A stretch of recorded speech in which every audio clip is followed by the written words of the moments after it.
Assalamualaikum warahmatullahi wabarakatuh. Alhamdulillahi wa kafa, wassalatu wassalamu ala rasulihil mustafa wa ala alihi wa ashabihi wa man tabi'al huda. Ikhwani fillah, insyaallah semua kita paham bahwa tujuan kita diciptakan Allah Subhanahu wa taala adalah untuk beribadah kepadanya. Wa ma khalaqtul jinna wal insa illa liya'budun. Tidaklah kata Allah, kuciptakan jin dan manusia kecuali untuk beribadah kepadaku. Az-Zariyat ayat 56. Imam As-Sa'di mengatakan bahwa ibadah merupakan ismun jami'un li kulli ma yuhibbuhu Allah Ta'ala wa yardah minal aqwali wal a'mali al-zahirah wal batinah. Ibadah merupakan segala apapun yang dicintai oleh Allah Subhanahu wa taala dan diridhoinya, baik itu perkataan, perbuatan, lahir dan batin. Endingnya adalah sikap merendahkan diri, menghinakan diri, menghembakan diri, dan pada akhirnya mencintai Rabb pencipta alam semesta ini di atas segala-galanya dengan hubban syadida. Definisi ini akan menghantarkan kita pada dimensi hidup yang sangat luas. Annal hayata kullaha yumkinu an takuna musrihan lil ibadah. Semua aktivitas hidup kita, apapun itu, sangat memungkinkan untuk dijalani sebagai ibadah kepada Allah Subhanahu wa taala. Makan, minum, berjalan, tidur, bangun, berusaha dan sebagainya adalah ibadah kepada Allah. Catatannya tentu, ketika tujuan dari aktivitas-aktivitas tersebut adalah mencari ridha Allah dan tidak menyelisihi titahnya sedikit pun. Dalam sebuah kutaib yang diterbitkan oleh Wizaratul Awqaf As-Saudiyah dicatatkan beberapa penjelasan. Pertama, aktivitas dan tindakan kita tersebut merupakan amal-amal kebaikan, bukan maksiat. Walaupun hal itu tidak disebut dengan syiar ibadah dalam kitab turas, tetapi itu dinilai sebagai ibadah. Tentunya ketika ia dilakukan dengan niat untuk mencari ridha Allah Subhanahu wa taala, maka ia akan bernilai ta'abbudi. Dalam sebuah riwayat, Nabi SAW pernah bersabda, "Kullu sulama minan nasi alaihi sadaqah." Kemudian pada riwayat yang lain, Nabi mengatakan, wa yumitul adza 'anit tariq sadaqah. Segala sapaan manusia terhadap sahibnya, ikhwannya dan sebagainya itu adalah sedekah. Dan orang yang membuangkan duri dari jalan itu dihitung sebagai taqarrub kepada Allah, sebagai sedekah. Kedua, setiap amal manusia yang dilakukan untuk ma'isyah, ihwal kehidupannya, dapat bernilai ibadah jika ia lakukan untuk mengikuti titah dan mencari kasih sayang Allah Subhanahu wa taala.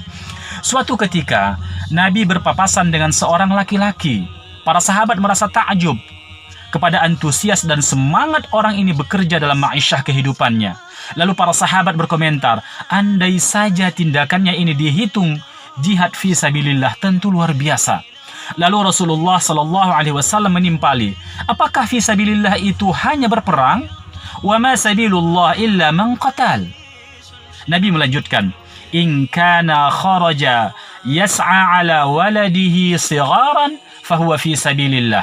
Jika dia keluar dari rumahnya, dia bekerja untuk anaknya yang kecil, maka itu jihad fi sabilillah.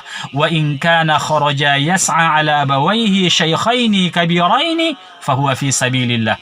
Jika dia keluar dari rumahnya, dia berusaha mencari ma'isyah untuk kedua orang tuanya yang sudah tua, maka itu jihad fi sabilillah. Wa in kana yas'a ala nafsihi yu'iffaha fahuwa fi sabilillah. Dan jika dia berusaha untuk dirinya agar dia tidak meminta-minta, maka itu jihad fi sabilillah.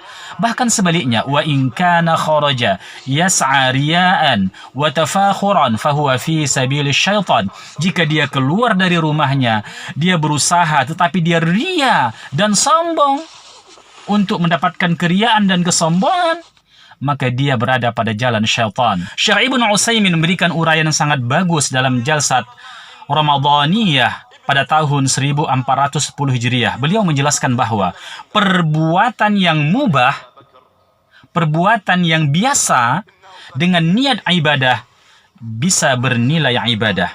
Dalam hal ini Syekh memberikan contoh makan dan minum yang kita makan pada bulan Ramadan ini.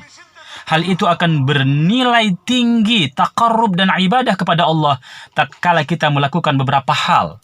Yang pertama, aktivitas itu kita sadari dalam lubuk hati kita sebagai imtisalu amrillahi azza wa jalla, sebagai ketundukan kita kepada perintah Allah azza wa jalla. Allah berfirman, "Kulu min tayyibati ma razaqnakum washkuru lillah." Al-Baqarah 172.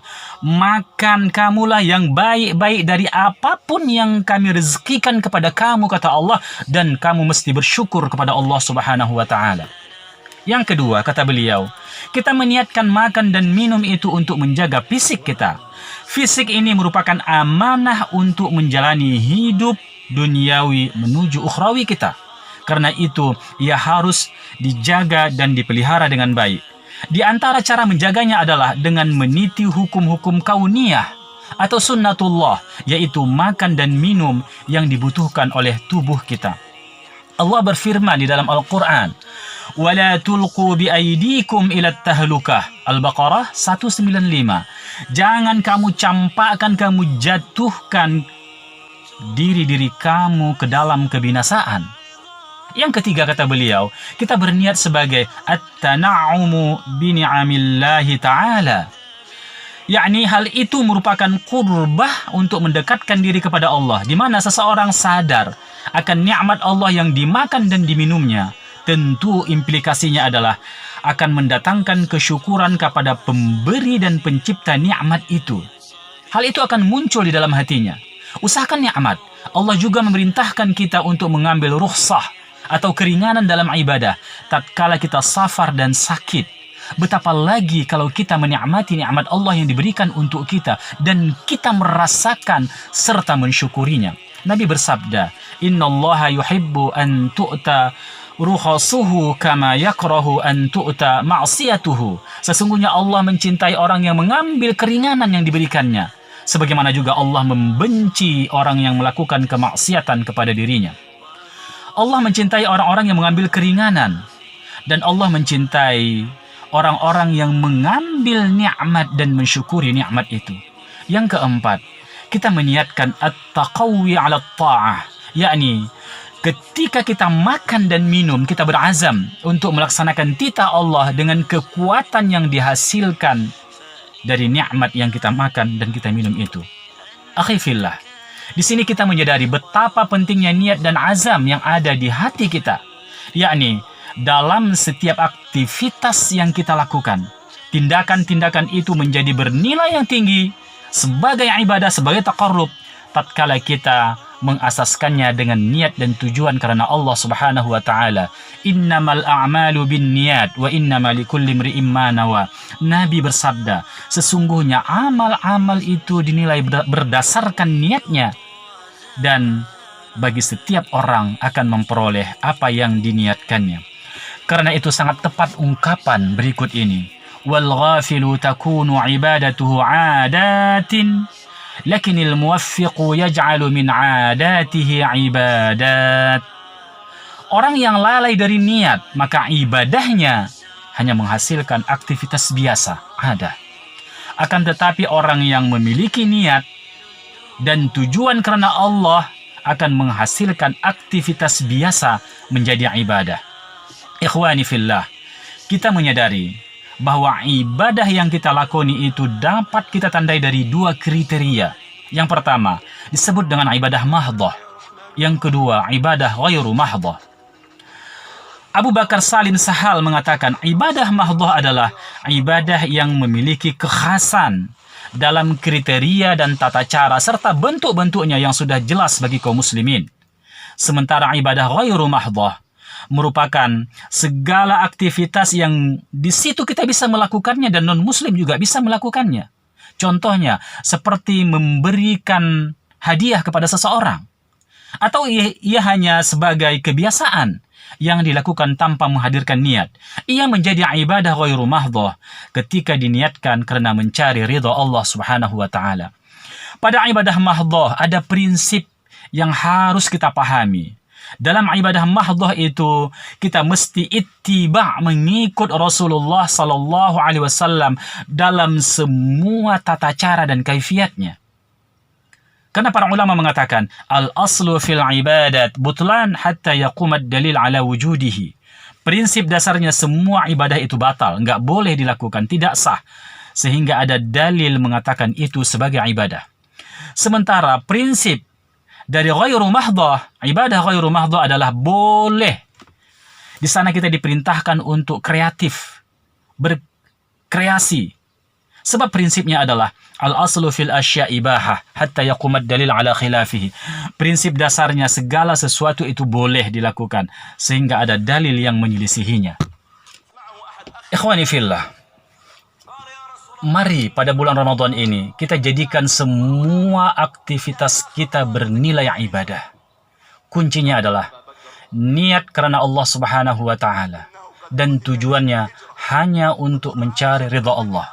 Oleh sebab itu ibadah tidak hanya terfokus pada salat, zikir, doa dan ibadah-ibadah mahdhah lainnya, tetapi juga semua aktivitas kita, mulai dari bangun dan tidur kita bisa bernilai ibadah ketika kita memiliki niat dan azam untuk taqarrub ilallahi ta'ala. Syaratnya adalah hal itu merupakan sesuatu yang mubah atau diperbolehkan oleh Allah, bukan perkara-perkara yang dimakruhkan, apatah lagi yang diharamkan. Kemudian perbuatan itu tidak untuk menghindari kewajiban atau tanggung jawab, atau hal-hal yang lebih utama dan tidak terdapat di dalamnya suatu kezaliman. Ikhwani fillah, akhirnya kita akan mendapati kondisi ideal pada diri kita masing-masing, yaitu setiap waktu kita mengingat Allah, apapun aktivitas yang kita lakukan. Karena semuanya dalam bentuk niat taqarrub ilallah. Dan setiap saat kita berada dalam keadaan beribadah kepada Allah. Apatah lagi pada bulan Ramadan ini, ibadah-ibadah itu dilipat gandakan oleh Allah Subhanahu wa ta'ala.